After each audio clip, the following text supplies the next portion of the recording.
Hello, guys. How are you?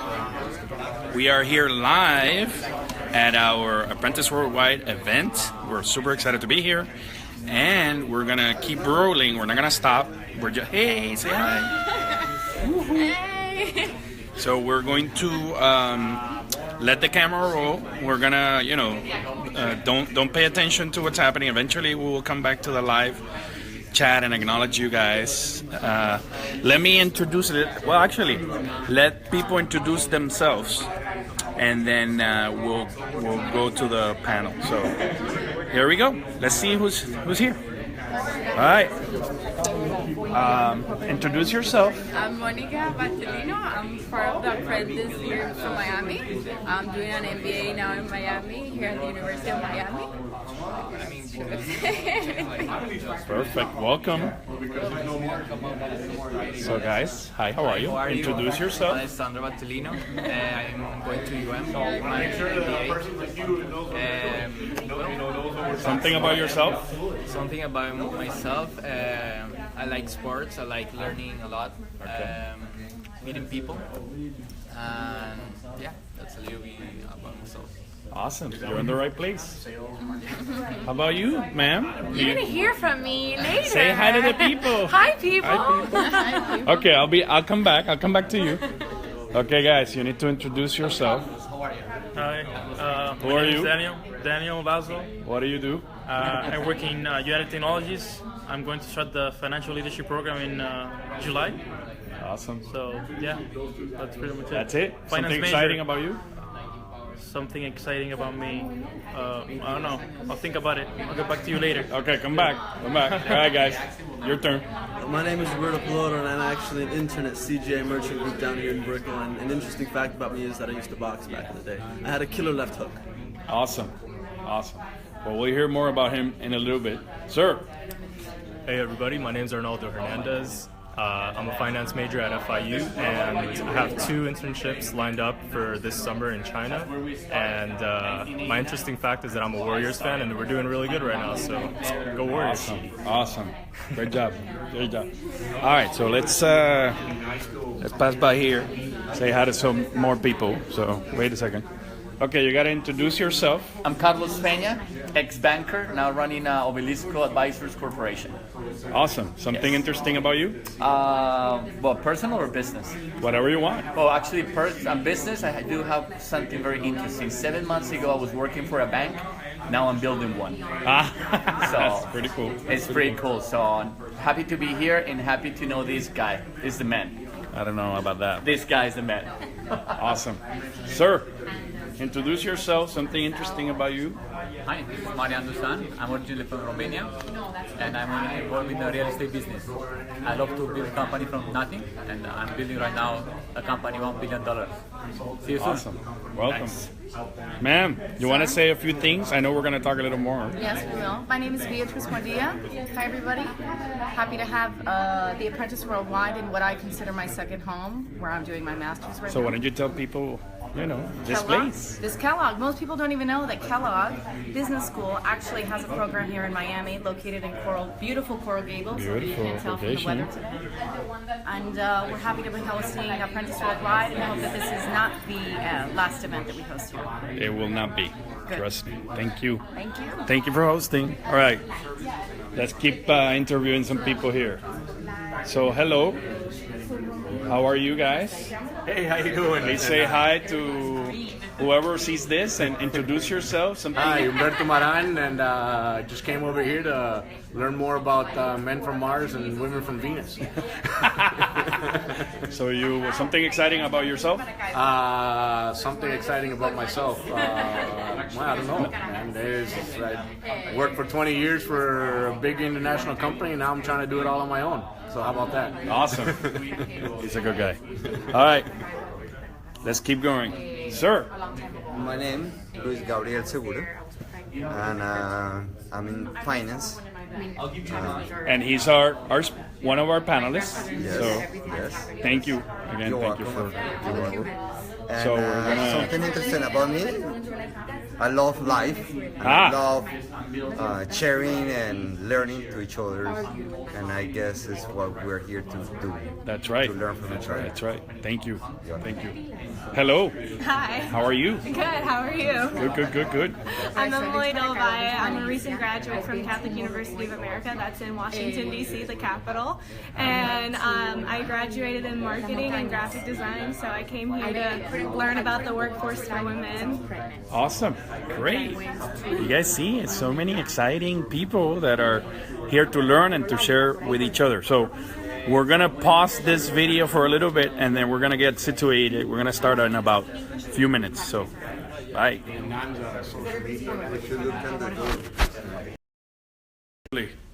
Wanted to give you a tour of the Kellogg campus in Miami. Check this out. So we are in beautiful Coral Gables, and this place is in front of a place called Pasión del Cielo and Gracianos in Merrick Place. The reception area.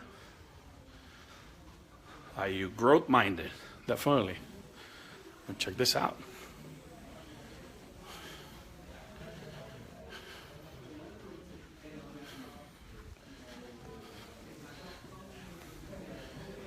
All right. So we'll keep at it. Hopefully they won't kick us out. We have more rooms upstairs. Ah, the door, no?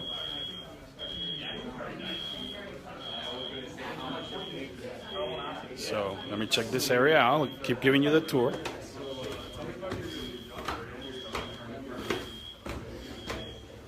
Oh, look at this. Inquiring minds want to know. Check this out. Oh, beautiful.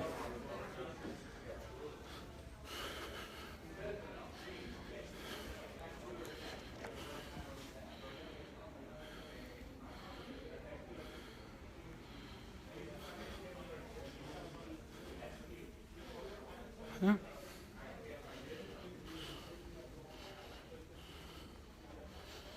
All right, I'm going to be double fisting here and putting this my live on the other side.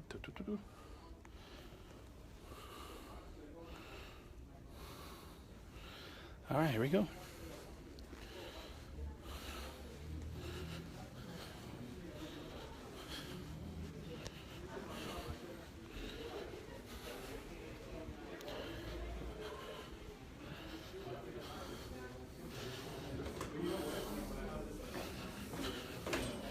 So I guess people are going to have a tour later on.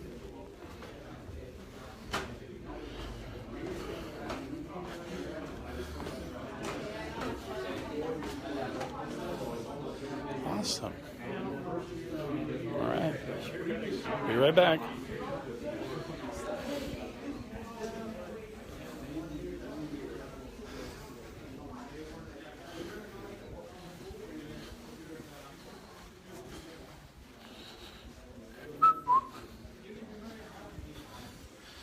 Guys, so the door is locked to make sure that we open the door. All right.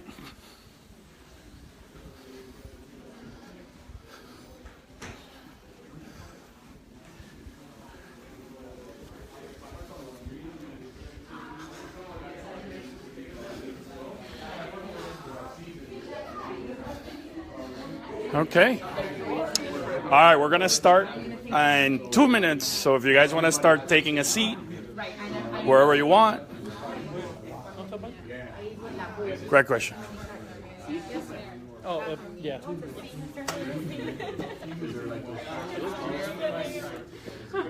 Yeah? If you want. Yes.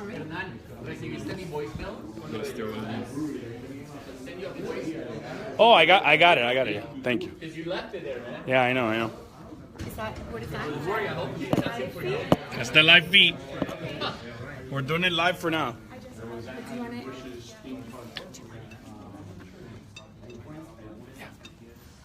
So, Yes. All right, here we go. So you want to take a seat while we start over here? We're missing a few people, but I'm sure they'll shout. Come here, Andy. So let's meet over here. Give us a few minutes. Yeah, hold on. Keep recording. Oh, recording? Really? So, you guys don't stop talking now that I'm the camera guy. Look at that. See? I'm going to make people dizzy. So did you meet anybody? So far, so good? All right. There you go.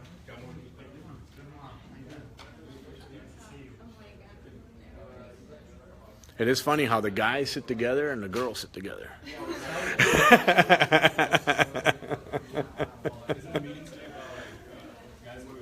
It is. It is. It is. Is there at school, do you notice, the whole guys and girls things? Is there differences, for like teachers, the way different teachers are, or, I don't know, group members, when you have a group member, that's kind of what, some of the things that we will learn here, right? I think, right? Is there differences? Do you notice it? You don't notice it? The same with both? Interesting. I always wonder a lot how much that is I wouldn't say profession, but like, because generally you're now been put into a position in your world where you're studying accounting and you're studying, finance in your side, where you got more finance and accounting, so you got very like-minded people, and therefore some of the normal things that you would see, from people that aren't exactly like-minded when there's a male and a female are more exaggerated. You know what I'm saying? I wonder how much of that is the case. At least I know from my experience that you tend to, if I'm dealing with investment banker male and investment banker female, you're not going to find the differences that you see in the Mars and Venus thing versus, you know what I'm saying? Even though like women and men are completely, like if they like their subject, they're completely kind of like the same. There is no difference. Right. At least that's been my experience, right? So that's why I was saying in regards to if you're focused on accounting and finance, because you got so many like-minded people, sometimes the male or female differences aren't as predominant as they would be in something a little bit different. Like if you exaggerate, there was a female investment banker and a male chef. To exaggerate both sides, I guess. I don't know. It's really running out of material here. Huh? My company, I put lending structures together. But you don't offer the capital directly? I don't, no. Okay, gotcha. I work with different financial institutions, and hence that's why I mentioned to you that contact. He's a person that I've worked with in the past. Yeah. No, I was just trying to group you in the lending side, technology side. Okay. How you Like organize, eh? So is that how you organize your contacts? Really, very cool. Bankers, technology. Okay.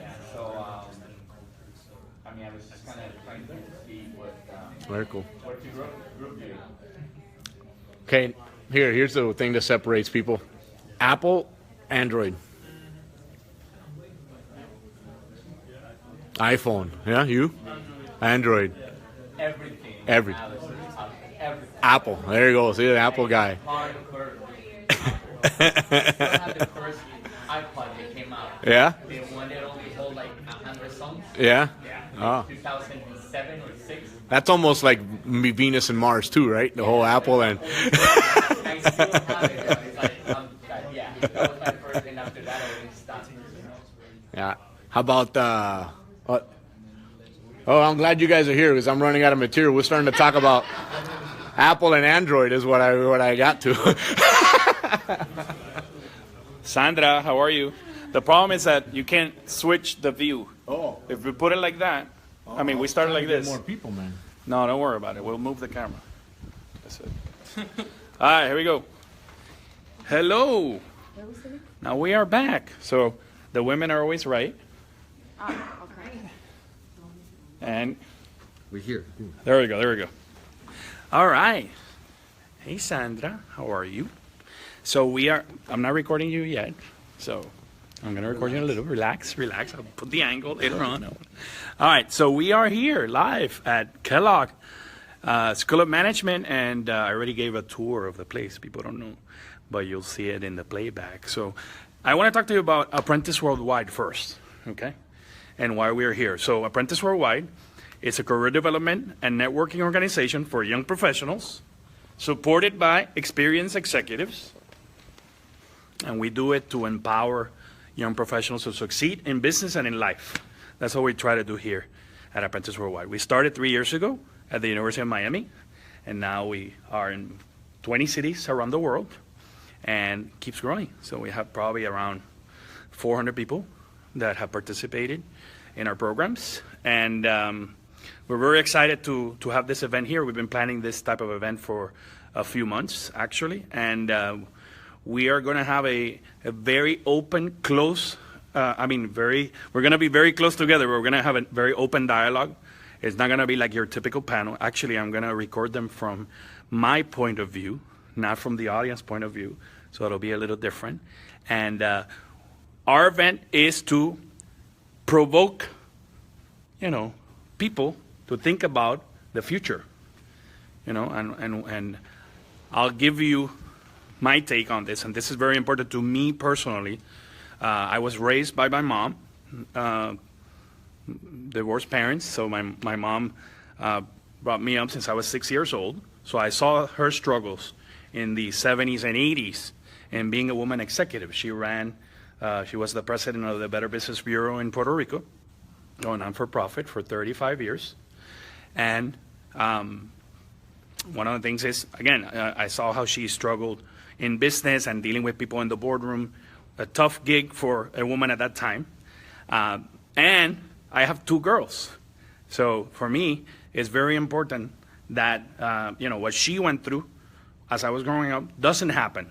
And that my girls learn to be what I want them to be, which is successful business women or successful in whatever they want in life. Actually, not in business, whatever they want in life. So I'm happy to say that this is something that is important to me, and I hope that we, at the end of this experience, we all can change, both men and women, and that's why I wanted to do this together, because I want everybody to contribute into what's happened in the past, and where do you see this in the future, and how can we help as men as well into building a better future for women.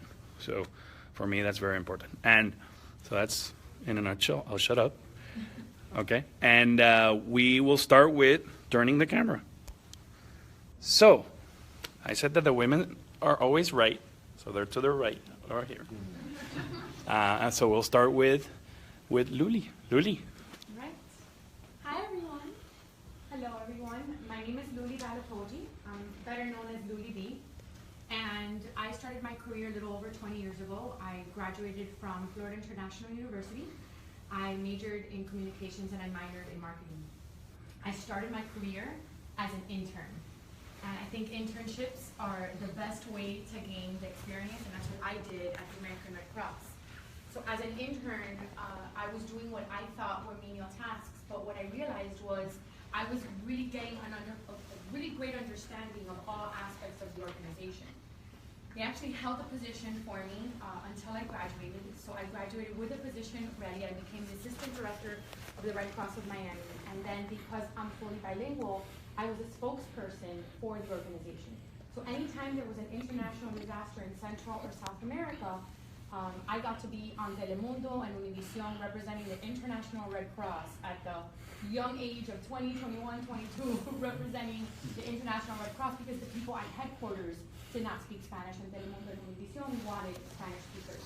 So So getting a lot of experience, not only in communications, but also in fundraising, and more importantly, in doing more with less. Really just understanding I have a tight budget, restricted resources, and this was in the 90s, okay? How do I make it happen? How do we put on this incredible event and raise millions of dollars for our organization? How do we do a lovely event to thank our sponsors, but find a way to barter or use the current resources that we have? How do we leverage relationships? So it was really at the beginning of my career that I got all of that experience. I would also have to travel in the middle of the night to house fires or apartment building fires where the Red Cross was assisting people in our community. So there I got to see the poverty.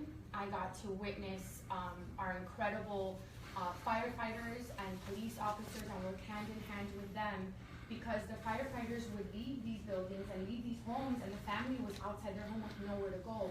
And it was thanks to the Red Cross. So being able, again, to have my work mean something by helping my community was really important to me. I left there and went to corporate, and went from nonprofit to fully corporate, where I worked at Warner Brothers. I managed the music curriculum that the music company was going to be launching. There I managed a $3 million budget, worked with sales staff from all around the country, and learned about how sales and marketing can't stand each other. And how sales sells the dream, marketing delivers the nightmare. Not sure if any of you want marketing or sales, but you know that that's usually the drill. I really got to see the opportunity of those two departments working together and not really understanding why the two VPs did not get along. That if we could get into a room and have a conversation, how much more successful this product line could be, how much more successful our organization could be. I became pregnant with my first son and found that I was going to be struggling with the current situation in the office of what this was going to look like with a young child. So on maternity leave, and also while I was pregnant, I was being asked over and over again by my boss if I was going to come back from maternity leave, and that gave me a lot of pressure and a lot of anxiety. And so what I did say to her is, you know, I promise, I don't know what I'm going to be feeling, I don't know what it's going to be like, but I promise that I'm not going to leave you hanging. And sure enough, during maternity leave, I realized that that probably was not going to be the place for me with a young child. I was 45 minutes away from home. And it just wasn't what I wanted at the time as a mom, you know, as a new mom. So I was at a networking event for young alumni at FIU, and was told about a position at Florida International University, my alma mater. I have been a very, very involved student, and I love FIU, and I'm forever grateful to that university. While I was there, the communication school was one of the top 25 in the country, and so I learned from some of the best professors that became mentors throughout my entire career. So there, I was told about a job, ended up interviewing for a different job, got it, and became the director of marketing communications for the Entrepreneurship Center. The business plan competition that exists today from the Miami Herald was actually started by us at Florida International University. So we would put that on every year, and I got to meet all these incredible entrepreneurs and business owners from our community. And I became pregnant with my second son. So this was 2 years later, and again, just realizing I was working so hard, and I could be doing something else. And what that looked like, I wasn't sure. So I started doing some work on the side for a prominent neurosurgeon, started doing some PR work, some communications work, and realized I could probably do this on my own. And it was actually his wife that said to me, why don't you just go off on your own and start your own marketing company? And I thought, are you crazy? So for the 14 reasons why I thought that was a horrible idea, she came back with 14 reasons why it was a fantastic idea. And before I knew it, I started a marketing agency. My boys were 2 years old and 6 months old, and I thought I had it made. I had figured out work-life balance, right? I was gonna have my own company, I was gonna wake up every morning, I was gonna work out, then I was gonna take my kids for a stroll, then I was gonna have my clients, then I was gonna come home and cook dinner, and have a lovely dinner with my husband, and everybody's chuckling because you know, work-life balance doesn't exist. And so, 6 years into the business, I had all kinds kinds of incredible clients. South Beach Wine and Food Festival, still a client. They've been a client of ours for years. Miami-Dade College, you guys remember that big campaign, IMMDC? That was us. We worked on that campaign for years. So because of the connections that I had made, the relationships that I had created, the reputation that I had out in the community, I was able to leverage that and gain all these amazing clients. So the marketing agency was called Chispa Marketing, and 6 years into it, I'm about to hit $1 million in gross revenue. I'm winning all kinds of awards. People are out in the community going, wow, Louie, you are crushing it, you're amazing, congratulations. And inside, Louie is miserable. I'm not present at home. I'm a bitchy wife. We can say bitchy, right? Okay. Yeah. Because it bleeps later on. I was a bitchy wife, and I was a grouchy mom. And I remember picking up my son at preschool, thinking that I was being a great mom, picking him up at school, because that's what great moms do, right? They pick up their kids at preschool. But I would quickly shush him because I was on Bluetooth with a client. And my husband would beg me to turn off the laptop, and I would tell him, you don't understand. And it just created a lot of anxiety and a lot of frustration for the 3 people that I did this for, which is my husband and my 2 boys. So I realized that something had to change, and while I had plenty of options, I decided to completely restructure the business and redesign my life. And that was 5 years ago. And 5 years ago, I took the step back and decided, okay, how am I going to define success, and what does that look like? Because I realized that I had been defining success on breaking $1 million in my business. And while that's a fantastic goal, it wasn't really aligned with my life goals. And we'll talk a little bit about that later, but I realized that all too often we focus on one set of goals, either work goals or life goals, and we don't find a way to blend the two. And so I was sitting in a mastermind, and for those of you that aren't familiar with masterminding, it's kind of like brainstorming on steroids, and maybe you guys have done that before. So I was in a room with women that were smarter than me, that had more money than me, that had more perceived success than me, and intimidated the hell out of me, which is why I loved it, because it was just a group of people that really pushed me. And it was my turn, and I just got up and said, I don't want to do this anymore. I'm exhausted, and I'm miserable, and I don't know what to do. And the next person that tells me that all I need to do is balance, I'm going to vomit in their face because balance is bullshit. And one of the ladies, literally projectile, and one of the ladies is like, that's it. I'm like, what's it? She says, balance is bullshit. I said, I'm a classy girl. I don't say bad words. Like, I just said that because I was angry. She said, well, imagine if you do go ahead and figure out a way to make that work, and then you get to share that message with the world. Well, 6 months later, I did that. I restructured the business. I restructured Chispa. I wrote a book called Balance is Bullshit. It became an Amazon bestseller. And then I started getting the attention of corporations like Procter & Gamble and Dell and GE and UPS, and had an opportunity to empower women of those organizations. And then as I grew my business, I realized, well, hold on, there are women like me that have struggled with growing their business and this work-life balance thing. So what if I teach them how to create a business around their lifestyle and around their family priorities? So I do that as well. So I support women entrepreneurs and women business owners through masterminds and one-on-one coaching. And then I also get to empower women through my own signature event called Spark with Louie B. Yes, Chispa Spark. And I get to travel the country speaking to women in corporations and organizations. Yeah. So that's Louie. That's amazing. Right. That's amazing. So, no, not his turn yet. Yeah, wait a minute. Because, Luli, there's men in your life. Plenty of men in your life. Love men. Why don't you tell us about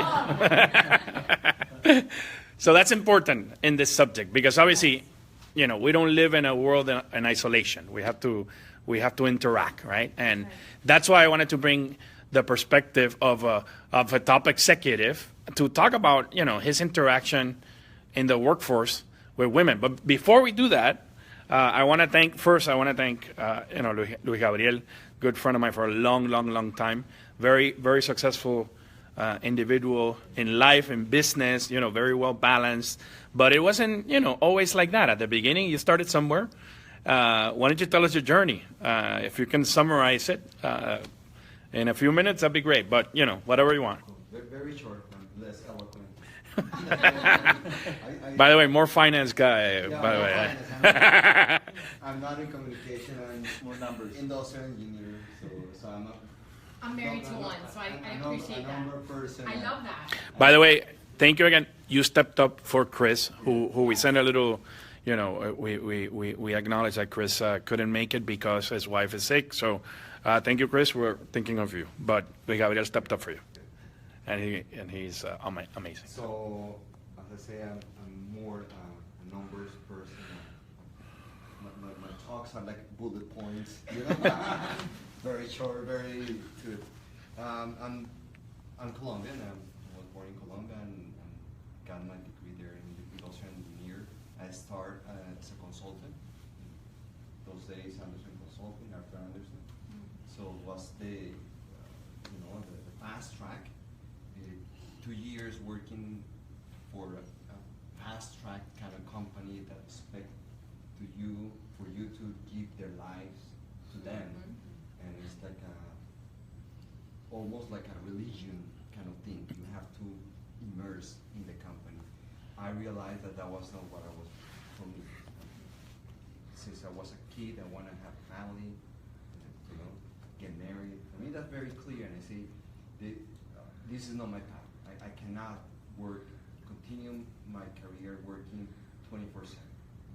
So I moved into banking, and I got lucky enough that I got a mentor that trusts in me and allowed me to come to the United States. I was looking to have a master's degree, and so I moved to Miami and started working there for the bank. That's where I met Hernancito. I mean, not that we worked together, but we were colleagues. That was 24 years ago, 23 years ago. And I did my master's in finance.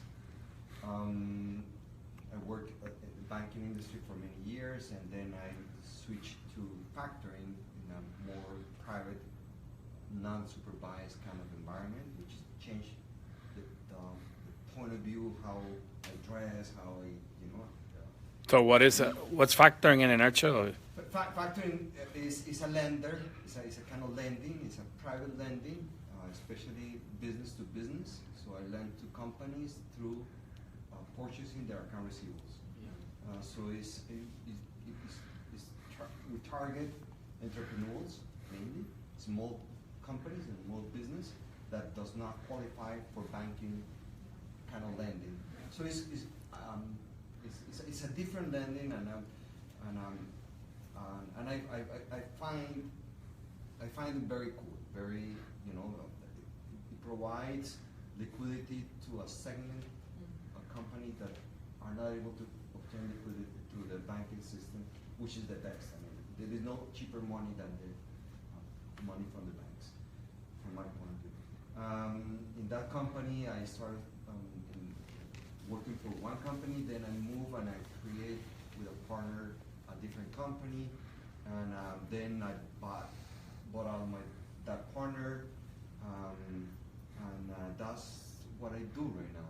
It's not what in my life is. I'm just talking to you guys about my career, but I will say that that's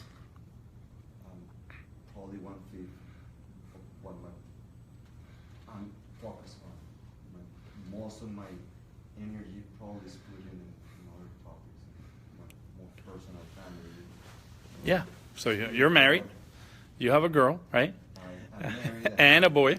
I have a 16-year-old boy and a 15-year-old girl.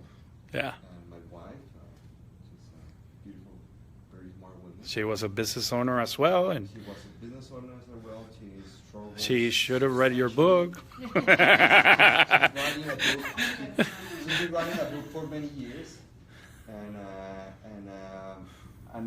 probably an appetizer for the topic is I've been able to see how she has been growing herself, her career. I mean, she was very empowered to be an economically independent woman, successful business, not like her mom. Her mom was the typical mom that put everything on the side, and her father is the provider, and she decided that she want to be different, and she want to be and life, sometimes throw us some tricks, and our daughter has a different way of learning, and at the end she has to quit her career for our family, and that has been a beautiful process for her and for me, for the whole family, as a matter of fact. But show us that sometimes we have to be open to change our blueprints. It's a team.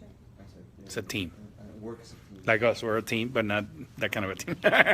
But she's writing a book, and she's so maybe today, when you ask me the first time who I am and why I'm here for this, probably to learn to each other, and we're a very small group, and I would love for us to share ideas and Beatrice, who is hosting us here at this beautiful location, was going to ask you some questions as well, by the way, to make an interaction. So thanks for coming to what I consider is my second home. I'm actually doing my master's as a full-grown adult here at Kellogg. Most of you didn't even know that Kellogg had a campus.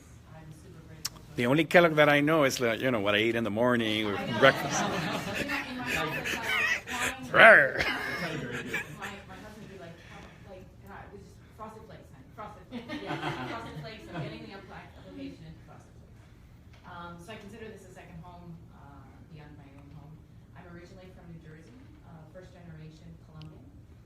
My mom is, my parents couldn't be more polar opposite. Those from Colombia would appreciate it. My mom is from Medellin, she's paisa, conservative and calm, and then my dad's from the coast, Barranquilla, and couldn't be any further from this behavior. So the dynamics of our household growing up were fantastic. So we moved down here a couple years ago when my company decided to open up a Miami hub to support the Latin American business, and that brought us down from the Northeast. And through that process, literally about a year and a half ago, I started realizing as a result of the move, wow, I've been with my company for 9.5 years now. I need a new network. I don't know really. Nana and I have worked together. I don't even want to mention how many years ago, but several years ago when Wells Fargo didn't exist. It was still COVID. By the way, I'm only 15. Yeah. We all know that's not true. Assuming he's another colorful 22. My daughter's 15. That tells you everything. Go ahead. So it was being here that kind of decided it was the catalyst for finding a new network, finding different ways of thinking. Like I felt like I'd kind of been in this bit of a grunt. I'd been with the organization for so many years. I felt like my mind needed a bit of chispa. And thirdly, I kind of wanted a third-party stamp of approval for the process of becoming a growing leader in this world. I work for a Belgium-based cooperative called SWIFT. So if any of you have sent or received money, you need a SWIFT code. That's the SWIFT that I work for. And so it started me down the path. I was at FIU. I applied to FIU at the University of Miami, and I ended up here at Kellogg. I'm super grateful for it. And I'm still super grateful for FIU is still in contact with the admission staff there. They're so beautiful. It really was a coming of age story for me. Maybe that'll be my book. So I'm super happy to host you guys here. This is a specific topic that I have a clear passion for. I would be super interested in hearing if there was any particular reason why you guys decided to come to this event today. And if you generally come to this event, what would you want to get out of it? Definitely not free food, right? So you're here for a reason.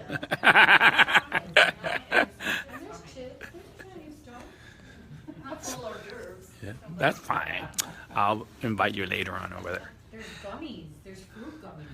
So how about we start with the women? Sure. And whoever wants to share why you're here. Good evening. My name is Nancy Arroyo. I have been with Apprentice for a bit now.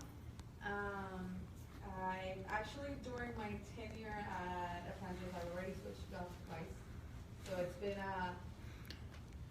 not a coming of age, but a coming of career path. I started working for an insurance company out of grad school at FIU, an FIU alumni, just because I needed to pay for grad school. And, you know, I wanted to stay in Miami, and it was the first pretty much job I could get, you know, immediately. And I stayed there for 5 years. They paid well, but it was a situation where my career just was not going anywhere. Even though I've been there for 5 years, there was no growth potential because all my coworkers have been there for 10 years, 12 years, 15 years. And at the end of the story, we're older and more experienced than I was. So even though I had the drive to grow in the organization, I didn't have any stepping stones that I could see. I switched and I started working for a real estate fund, and that was a great experience. I learned and I used Swift on probably a daily process.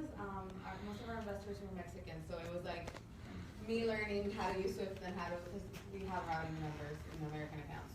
I had that whole learning process, and now I'm working in another real estate firm as their operations manager, pretty much running anything that's not sales. So everything in accounting, everything in marketing, everything in office management and HR and a little bit of everything. I'm here because I see on a daily basis how the woman in the boardroom situation can be an issue for, I guess, my generation, the next generation, the generation before us. Pretty much any woman that's in the workforce right now has either seen it or has heard about it or has experienced it in a different kind of way, where just because you're the woman in the conversation, your idea is not appreciated or your idea is dismissed, or they laugh about it and be like, you don't know what you're saying, even though most of the time you usually have a better idea and know how to get away with more things. So pretty much I would love, as you mentioned, I would love to learn and hear ideas and bounce off how to have an intelligent and unemotional response to when you're ignored and treated less, like you're less qualified. Excellent. Thank you. No, this is excellent. Thank you. So why are you here? I mean, you introduced yourself already. I have you recorded. Okay, yes, I'm Monica. I'm originally from Venezuela. I came to Miami about 7 years ago. I did my undergrad at UM. I did several internships while I was doing my undergrad. Then I worked for Versace for about 2 years here and then in Italy. I recently moved back to Miami in December, and now since January I've been doing an MBA at UM again. And I came here because I want to learn from everybody. As you said, I think it's very important. That's the best way to learn from experience.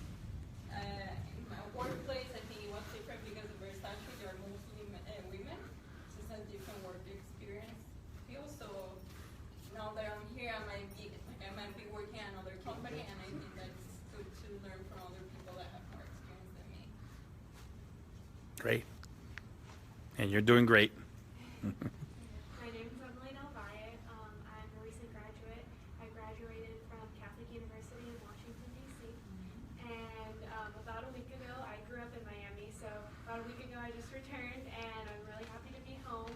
And I graduated, as I said, in marketing and graphic design, so it's kind of my first approach in Miami for the environment. And as a woman in the business environment, you know, I really wanted to dive myself into the experience here and head on. And Lucy, my parents had suggested coming here to the apprentice work environment and to check it out. So this is kind of like my first diving in and this introduction meeting. So I'm really excited. Do you have a business, or are you looking for a job? No, I'm looking for a job currently. Are you sure you want to look for a job, or you want to start your own business? By the way, so her dad is also he works for Telefonica, and he He and I have met. We're Emmaus brothers. We go to the same church, like Luli and I. That's how we met, by the way. So we have kids in the same grade. Actually, her son is in my daughter's class, and her husband is one of my best friends at the school, and an Emmaus brother. And actually, your dad is an Emmaus brother, which I have to plug Emmaus because those are my brothers. But I mean, we met at the church. We were walking in. And her dad said, "Hey, by the way, do you have something about Apprentice?" And it just so happened that we had this week, and she told me about that she was graduated from marketing. And I said, "Well, if you graduated from marketing, I know the person that you need to talk to." So we're excited to have you here. Welcome back to Miami, and hopefully this will be your new home. You know, we're here to help you in whatever you need. Guys, let's start with the. I get the younger guys because they. Don't look at me, man. What do you need? Brother. So actually, start with Danny. Danny, why don't you tell us, you know, why you're here, man? First. I mean, I like learning from different perspectives, right? I'm not here for a specific reason. I think I work for a company that has a really great culture when it comes to you know, women and men, you know, and their interactions. Like I have my manager is a woman, my supervisor is a woman, and I just want to learn. I am from Cuba. I came here 8 years ago. I work for United Technologies Corporation. I will be moving to Connecticut in July. So we have Apprentice Connecticut. Nice. Thanks to him. In August. Yeah. And then after 6 months, I get transferred to another state or country. I don't know yet. For the next 2 years, and I think it's pretty exciting, learning finance, and I just hope to learn a lot today. So sharp guy. I mean, I met Danny. I was a chapter advisor. Still am the chapter advisor for Alpha Kappa Psi at FIU, and he was the chapter president. And you know, we interacted for 6 months actively as as the liaison for the fraternities, and he did a good job. You know, nobody got sent to jail, you know, no hazing. Perfect, right? I think you started in the right direction. So awesome. Hi everyone, my name is Another fraternity brother, by the way. I'm Alessandro Attellino. What is your name, sorry? Alessandro Attellino. And I'm doing an MBA at the University of Miami. I also did my undergrad there with a double major in finance and accounting. So I have that recorded already. Why did you come here? During my undergrad, I did several internships, and also after graduation, I worked for a year and a half. And I didn't see any problems between women and men working. But I actually have heard a lot in the news and also about different stories that there are still a lot of problems in the workplace with women because they are not being recognized, they are not being heard. So I just wanted to come here just because I think that women are fascinating, and I think that I agree. I still study them. I think they are fascinating. I think that having both women's and men's ideas together, I think it's something good, something great to have in a corporation, because I think that women and men think differently, and having both of these perspectives are essential for the growth of the organization. So. Thank you. And you have a great woman that will beat you up if you say something incorrect. He's my brother. Yeah. I'm kidding about beating up. It's just they're brother and sister. So. By the way, the title of Mars and Venus in the Boardroom came, if you don't know, there's a famous book that talks about Mars and Venus and how men and women are and think differently in for certain circumstances. And there is no such book as Mars and Venus in the Boardroom. There's one of Mars and Venus in the workplace, though. But I wanted to take it up a notch into women in leadership, because I think all the women here are leaders. So we and I want them I want people to know that's what the goal of this event is, for women to understand how can there be more women leaders, and how can we help them and work with them as men and learn a little bit. Okay, so yes, sir. All right. So my name's Arnaldo Hernandez, if you haven't met me yet. And the reason why I came here originally was because I really love the idea of networking, and also to learn whatever I can from this experience. But sitting here now, I realize that there's a lot more to learn, and I'm connecting this to my personal life. So my mother is a very strong individual. I guess you could say very talented individual in the business world. So I can look up to her in that, and and hope the best for my sister, who's actually 5 years younger than me. Hope the best for her when she enters the workplace, that when she works in a team with men, that her voice will be heard, and that she will be like equal when it comes to like what she wants to express when working in a team. And just a little input, like whenever I've worked in a team with women, I've always found that they always have like a different mix to put into like, and I haven't worked yet, I'm doing an internship pretty soon, but whenever I do like school projects or something like that, I've always found that the women always had like an interesting twist to put in it, and always had like, you know, a different perspective, I guess, and it's always been a pleasant experience. So I can't see me working without women in the future. Excellent. Thank you. Exactly. And then quickly, oh yes, sir. How are you? Succinctly put, I'm doing very well. Succinctly put, the reason I'm here is just to network with other individuals and learn from professionals who have dedicated more time to the financial and business industry. Awesome. Well, this is the right place for that. Right. So I won't go to the older guys just because I want to dive into the process, and you guys are very experienced, and we'll talk about that later on. So I guess I have an interesting twist. So I have a few articles here that I grabbed, and I saw here how men and women see gender equality differently. And I know, and I asked you before, you know, that you've been successful in your careers and in your business and in your life. I find that you still have a lot more to give. However, you know, I want you to share with the people in the audience, who helped you along the way in achieving your dreams. And you mentioned a little bit about that, but I don't know if you had mentioned. Oh, well, you actually mentioned it as well, and how important that was to you. What these mentors provided to you to achieve what you have achieved right now. No. If you can share that, that'd be good. Yeah.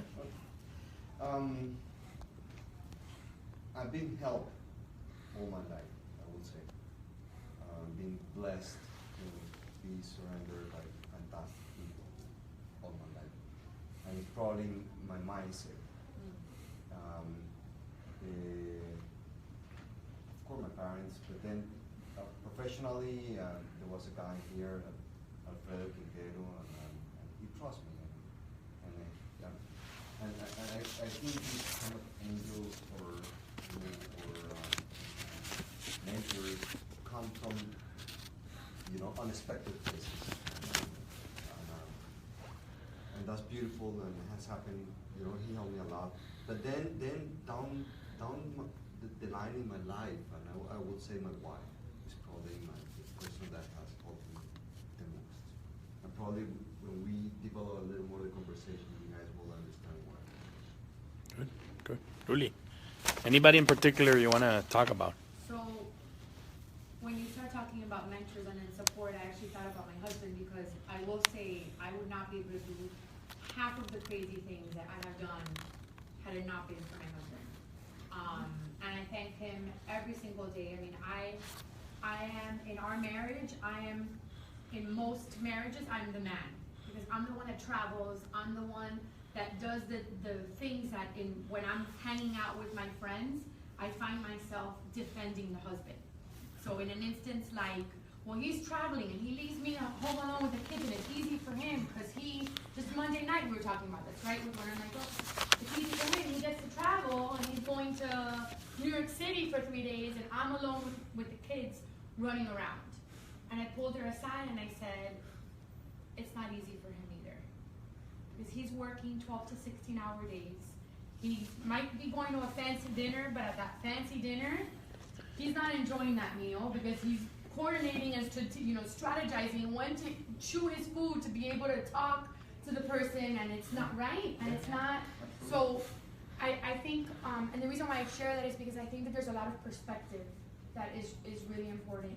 And I think very much like you, it's been a mindset thing, the mentors that have been in my life, because I'm always hungry and I'm always curious, always.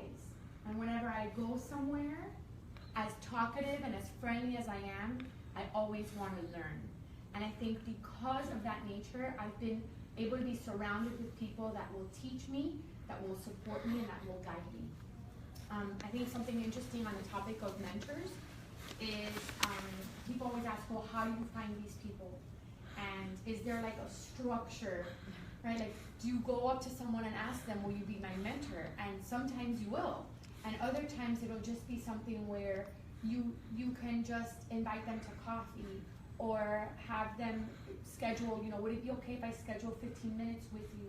So I think also doing our part, and I don't think that only happens in your 20s, because I'm not in my 20s and I still do this. So I think the whole conversation about mentors and support is not only in the professional environment, it's also in the personal. I think it's surrounding yourself with people that are going to call you out on your BS, surrounding yourself with people that love you and support you and want to see you be happy, whatever that looks like.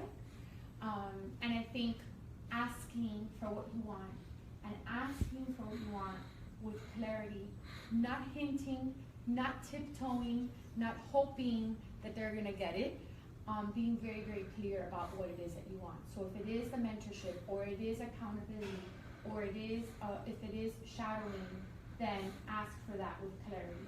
And because I've always done that, I have surrounded myself with some incredible people, and I get to stand really on the shoulders of many giants. Well, and you, so your conferences are all about women empowerment, right? And I want to hear about your interaction with men, because I know, it can be intimidating, right? For some men, it can be intimidating to see a powerful woman, right? That sometimes they don't know how to deal with that, right? And to the point, and we, Beatrice and I have shared this discussion. I don't want to say where, but some men around her have made stupid comments that are male chauvinistic, and I'm sure it happens to you all the time. At least, I guess. Not so much now, but can you share some of this? Sure, but it goes back to perspective, man. So when I get those comments, I remember earlier on in my career a specific scenario when I was working at the Red Cross and I went to a penthouse in Brickell to represent the Red Cross, and I was walking into a room of men, and I was a lot younger, and I walked in and a gentleman looked at me up and down and went, "You're the representative from the Red Cross?" And I remember I took zero offense to that. I looked at him and I said, "Yes, sir, I am. Is there a problem?" And I remember sitting down, and all he did was give me fuel to prove him wrong. Because here he was, seeing a little girl, right, that maybe wasn't as smart or wasn't as talented or wasn't going to contribute to the conversation. But I don't know that. Those are ideas that I put in my head based on that comment. Maybe he was just asking the question, and that was my interpretation. So I just said, well, you know what? I'm gonna bring it. Normally I bring it at 100%. I gotta bring it even harder, because my interpretation of it, my perspective was, maybe he does think that I'm not as smart or not as talented or I'm not going to contribute to this conversation, so let me prove him wrong. And I think that's just because I'm a Capricorn and I'm Cuban, which can be a A spark for sure. 16 minutes, you can ask my husband. So, But how do you deal with that? How do you deal with men that are like attacking you like that? it fuels me. It really does. It always has fueled me. It does not, I don't take offense to it because here's the thing. It's however you want to perceive it. And so if you want to perceive it as something, as boldly chauvinistic as it is, I can sit there and whine about it, or I can do something about it. I can prove him wrong, or I can have... Have you proved men wrong? Have they come to you and said, hey, I thought of you like this, and now, I yeah. have. Okay. I have, and I think instead of making it so confrontational, I think a respectful conversation can go a long way. I really do, at least based on my experience, it's been like that. And Beatrice, you were pissed that day. I know. You told me. You were pissed. This jerk. Well, yeah, of course. Again, also like Louis, this is when I was much younger. Yeah. But even it happens today where I'll tell you generalizations about some conversations I've had, not true specifics, but not too many months ago. I was in a meeting with the senior executive, and I recently changed roles. I'm now the director for project management for Latin America. Prior to that, I was doing business development for the Southern Cone, and this executive was telling me that this was a better fit because of my personal situation. And I was like, what personal situation? Like, I have to go to the bathroom every day? Like, personal situation, with the children and traveling, it's a lot of traveling you were doing. And I expressed to him in the most contained form that I could at the time, and I said, well, just for clarification, when I moved to Miami, I knew far well what I was getting into, and traveling was a component of that. And my family unit was all completely aware of what was cooking, so it's a and then that began to develop into similar kind of digging deeper, and that was fine. But for sure, those kinds of comments still happen. And I think, Lily, you made a fantastic point, which is to try and, as far as you can, take the emotion away so that you can replay that to the person who says it, right? So in a perfect circumstance, say, wow, I think I just heard you mention that I had some issues around taking the job originally because there was a significant amount of travel.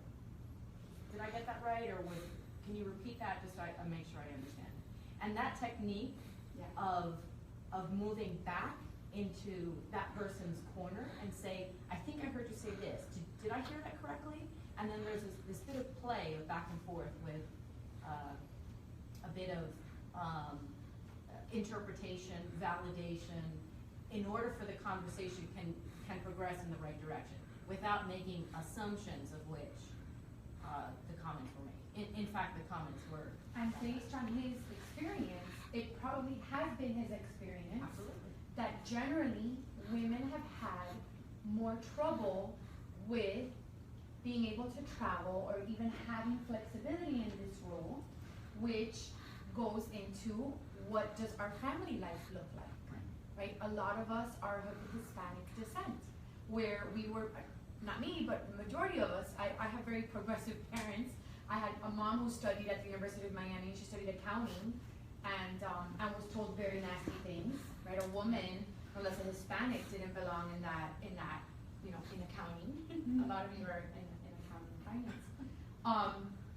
So I think also what the roles are like at home, right, where we make sure that we're discussing this with our partners, because a lot of the women that I work with don't have those clear conversations with their partners of whose career is going to take a priority, and in what different phase of our lives, and what does that look like, right? So there's the career planning, but there's also the life planning. And I think that what's happened I would say in the last 10 years or so, and what's continuing to happen is that is shifting. More and more women are becoming the breadwinner, right? And that's becoming okay. It's still hard for a lot of people, but that's becoming a little bit more okay. And I think that is what leads to that kind of conversation that can be perceived as very offensive. So what does your home look like? Because the gentleman that was gonna be the panelist today didn't come because of a life situation. Right. And that's okay because he chose family, and that's beautiful, and I commend that and I admire that. Thank you. But I'm gonna, devil's advocate because I like to throw, the other perspective. So I met Beatrice. We were young professionals at that time. We started our career. I remember you getting hit on a few times by men, particularly because you've always been a beautiful woman. But I'm saying at that time. That's where he was going. At that time you were younger, okay?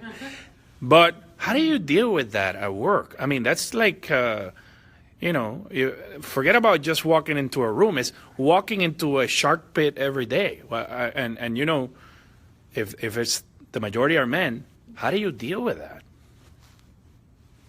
I don't know. I'll share my story. Yeah. I'll share mine. Where it was very blatant about the forthcomingness of such individuals. I was at a conference, traveling in South America, and this one gentleman who I've known for many years. There's always music, right? We're in Latin America, music and dancing, all good. You're gonna dance with me later? Sure, I'll dance with you later, knowing full well I wasn't going to. And then of course I went out with my colleagues for dinner, came back to the room, and sure enough there were about 5 voicemails on my hotel room saying, hey, I thought you were going to dance with me. Call me. Come downstairs. Hey, I'm in room number blah. Are you going to call me? Like this dial. This was when cell phones weren't as prominent. No WhatsApp. Side note. I would just text her. The messages got progressively drunker. Where it's like, by the end, it's like, I'm in. I miss you. Yeah. Breakfast tomorrow, please.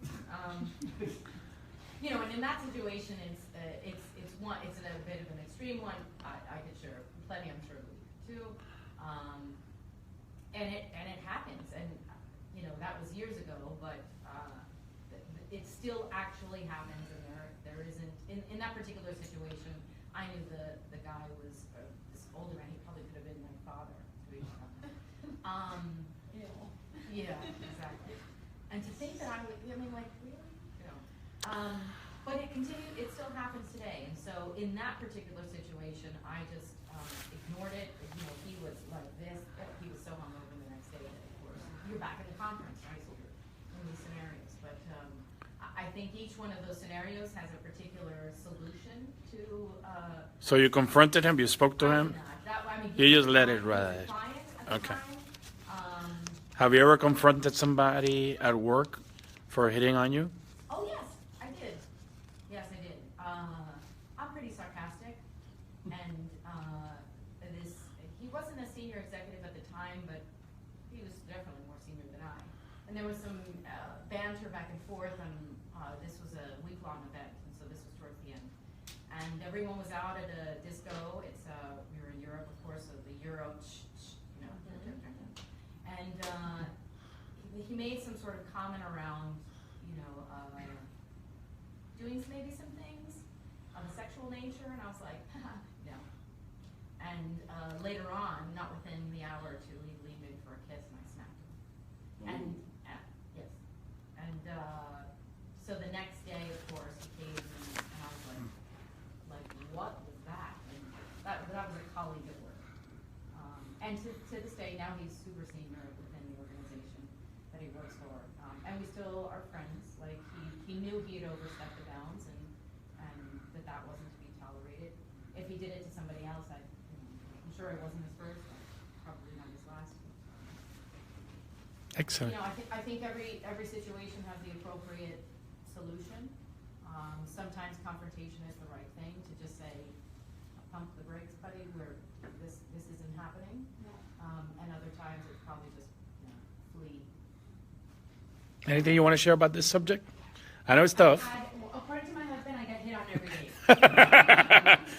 Well, Like, he loves you, hit on, you just don't know. You think he's being nice. That's what my husband always says. But yes, I've had to, on more than one occasion, I have had to be very clear and reiterate my clarity on what the relationship was really going to be like. And I think to your point about conferences and social, Where alcohol is involved? well, I do not drink. Oh, that's a good. I do not drink. So when I travel, especially where there are men and women mixed, I will cap myself at one drink. Because of what I've witnessed, and because you know what, we are human beings, and there is temptation, and when you have more than one drink, that you make stupid choices. And I think if you're in a professional environment and you're not with friends, I think it's just a smart rule. So Yeah. I Good strategy. I mean, good point. Yeah. Luis Gabriel, I gotta bring it up to you because Have you been hit on? no, but, and here's where I'm going through. I work with organizations where the senior executives were sleeping around with the secretaries and the analysts in those jobs, and it was normal in those places at that time, right? We're talking about early 90s. It was like, hey, everybody's like, and we were like, what? Starting in that job.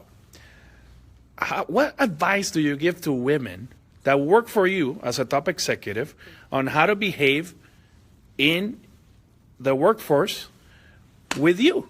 I would say first that I would change the point of view, probably.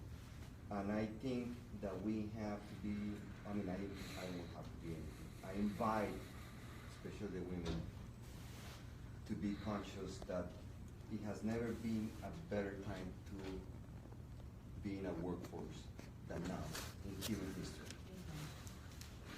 And I want to repeat that again. In my perspective, there has never been a better opportunity, better time to be born as a women, to be in the workforce.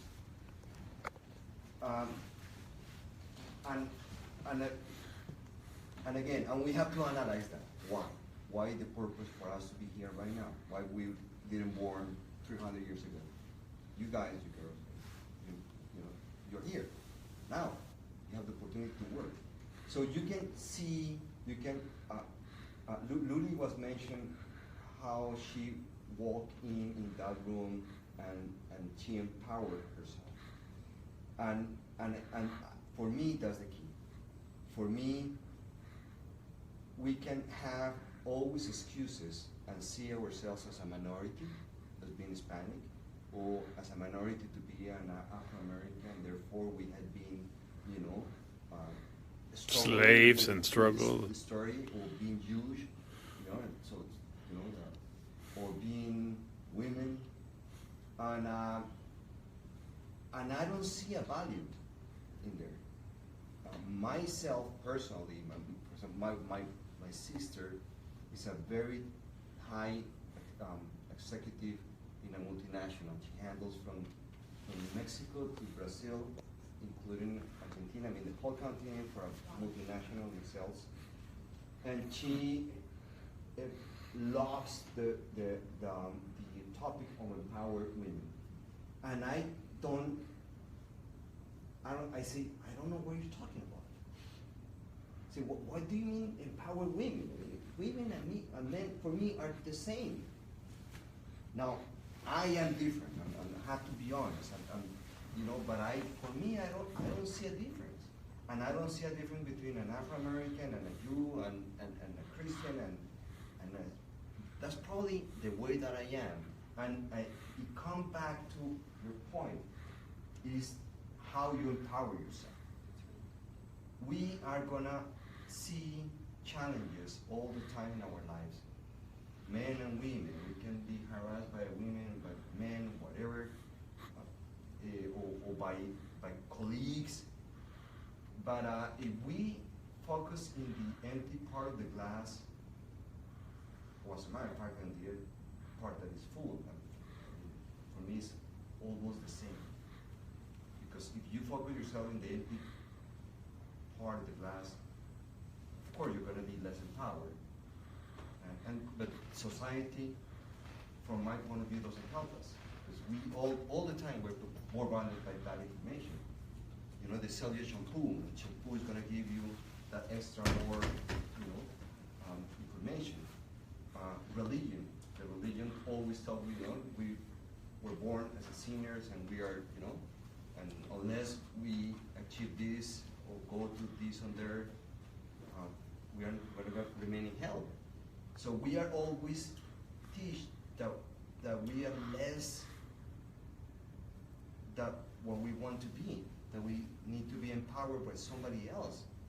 And I want to see that an analogy of the glass, the empty, the part that is empty and full, and I see the different perspective. I see like I have the power, I have like a hose, huge hose, that regardless if I drink all the water, I can put the glass again full whenever I want. So if I see myself in that perspective, I don't care if somebody, try to offend me, because I don't take it personally.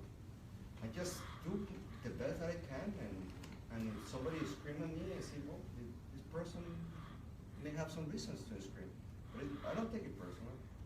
And my invitation is for women, doesn't take it personal, like whatever, if somebody asks for a dance or for a drink, we also have a body, human body, and hormones, and we're weak, and we cannot try to separate totally the human part and the body part from the work part, because at the end of the day, we're humans. Yeah. We have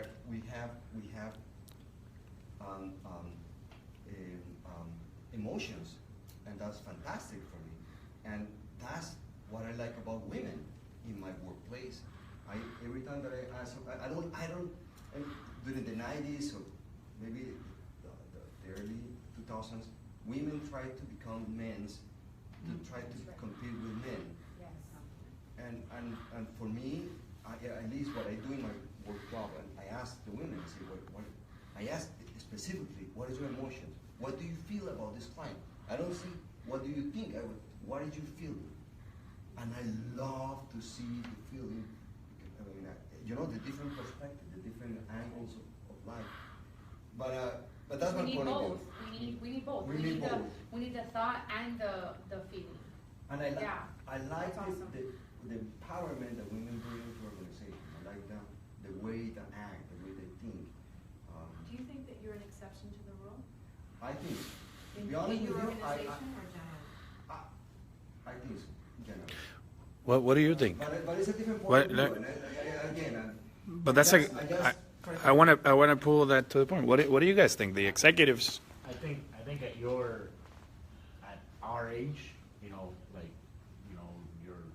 Like your late 20s? like early 20s multiplied by 2. Talking about this guy? I think you are an exception, and I think I'm with you, but I think we are exceptions. But I do agree with you, is that the reality is that whether it's my old boss who was 65 years old and was the biggest male chauvinist, which at the end of the day really helped me, but not to say anything negative too, because I was the beneficiary of some of Of his stupidity. some of his stupidity, right? But at the end of the day, men are realizing that what everybody cares about is earnings. It's bottom line, right? And what you just said, and what people are realizing, is that coming up with those different point of views, not just from a woman perspective, but also from other types of diversity, adds to the bottom line. Yeah. And so what you start to see is that more and more people like yourself that say these kind of things and act this way, the people that are coming in their 30s and their 20s, it almost becomes ingrained into their head that that's something that is normal and that it should be normal. Because at the end of the day, the old school white guy on the top ivory tower making all the decisions, that is not creating the greatest bottom line today. It's the organizations that are really bringing in all the different feelings and points of view that are really bringing. So you've lived in Miami for a long time. He lived in Minnesota. I know you lived in North Carolina. What are men in North Carolina thinking about this? No, I'll take it from my perspective. By the way, the ones that know me, I'm Carlos Peña, I'm ex-banker. Now I run a company called Obelisco Advisors. We work on a global scale with banks and corporations, helping them to move to the next level. For me, there's one thing that has always resonated and make it very, very important on any level of my life, whether it's personal or business, and that is your work ethic. And that is the responsibility that you have with yourself and with others, and always respect that. I agree that part of, we're humans, but I love your rule. I have the same rule. I love a good drink, but I don't do those with clients or co-workers more than two. I just don't. I run several teams for banks, created departments, hire and fire probably over 120 people in my career. And one of the things that I do is divide those very, very well. Work ethic is key for me, what I bring to the table. And to your point, and to echo what you say, I don't see the distinction either. Whether you're black, white, yellow, it is. But you're Colombian, so he's Colombian, you're Colombian, right? But you know what, I echo that. I'm just throwing perspective here. I see the difference in how that with time plays in somebody's career. And when you have that work ethic very, very, indeed to your heart, then you make the right decisions and obviously help a lot of people make the right decisions. That's right. So I mean, that for me, that's the main thing, your work ethic, and it's something that, I just grew up with. My father has been, he was a movie director in Colombia, had a lot of people under his supervision, and I always saw that work ethic, and it kind of stayed with me my entire life and my career.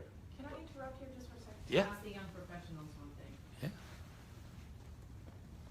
Do you believe, if you look at yourself honestly, are you aligned with this? And if you think about your friends from school, from work, for your internship, do you guys agree that, yeah, actually, I feel like it's in my DNA. Go ahead. Okay, I'm gonna share a very sad story that I look as somewhat funny, but at the same time it's very sad. The reason I got this job is because they did not want to work with the other candidate they have presented because of her age and because she was a woman. So I started the interview. My undergrad is in labor relations. So I work for the Equal Employment Opportunity Commission. I know. So you know what's illegal. Exactly. I know every What can I ask for? every law and every conversation. And so I obviously I do research on the company before I go to the interview, and they have a review on Facebook that is a woman that got denied the position, and she's, because I'm 40, because I have a family, and because they don't want to work with an older woman in the office. 40 years older. Yeah, she's 42. Yeah, and it was one of those situations where I'm like against the wall because I'm like, I don't agree with this, and I feel like this is chauvinistic and horrible, and this is not the environment I want to work with. So I go to the interview anyways because it was already scheduled, and I'm not gonna be that person saying no. And I sit down at the table with the two people that are now my direct boss.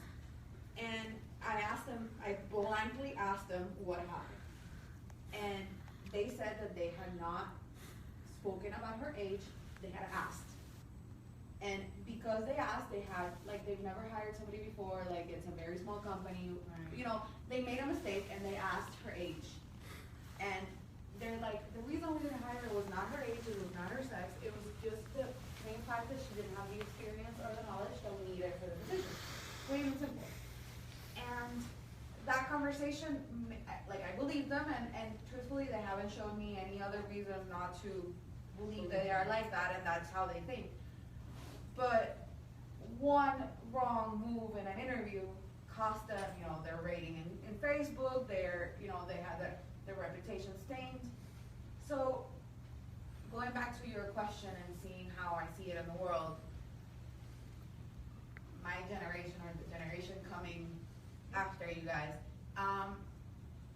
we're very open-minded about a lot of things, but I still think that, at least in Miami, the Latin culture and the being the macho man is still present. And like currently I'm planning a wedding, and I'm doing everything after work. That conversation doesn't happen. It doesn't bring anything to the table other than I asked for a couple of vacation days. And yet they keep bringing it up, like, oh yeah, I know, because you're getting married, and it's like, and does that doesn't change anything about my work or my performance or anything. So, but it does for most people. So we go back to the same thing. Right. I'm not condoning it or No, justifying of it, but that's what happens. yeah, maybe.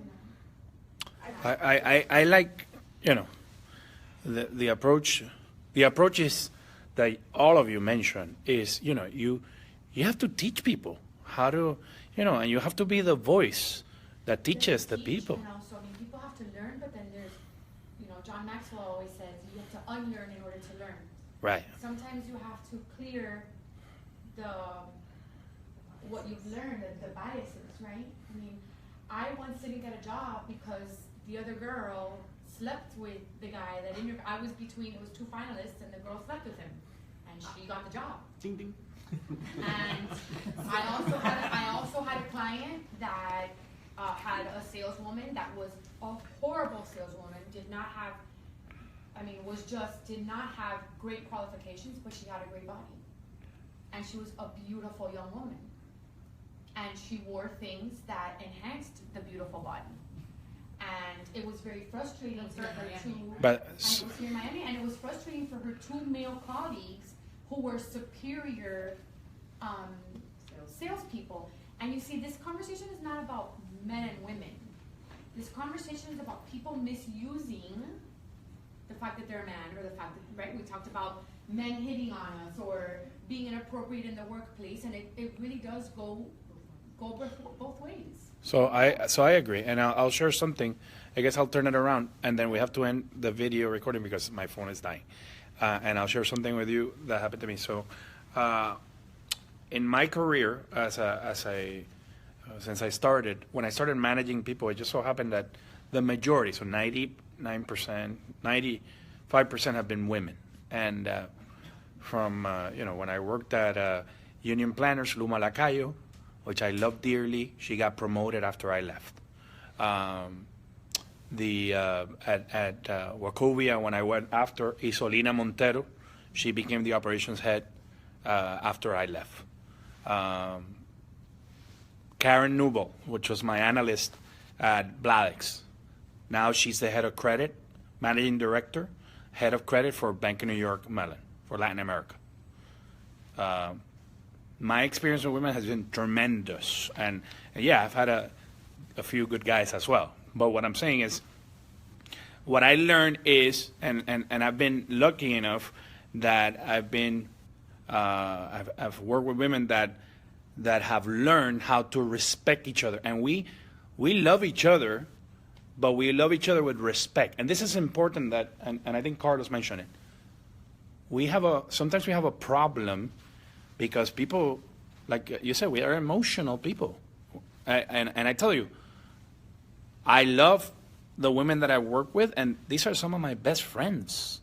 That doesn't mean that I'm going to have a sexual relationship right? It doesn't mean that. And this is important because as men, right, we have friends. And it doesn't matter, men or women, we have to learn how to respect each other, work with each other, and find their strengths. So obviously, the good thing is that I'm completely disorganized in many things, right? I'm a mess when it comes to organization. My wife is the most organized person on the planet. The women that I work with, the majority, some have been great salespeople, not that organized. But we've managed. Andrea Ortiz, who worked with me at Bank of America, she was one of my analysts, and in the position that she's in, and turned out to be, now she's an officer at the bank, and she's doing tremendously.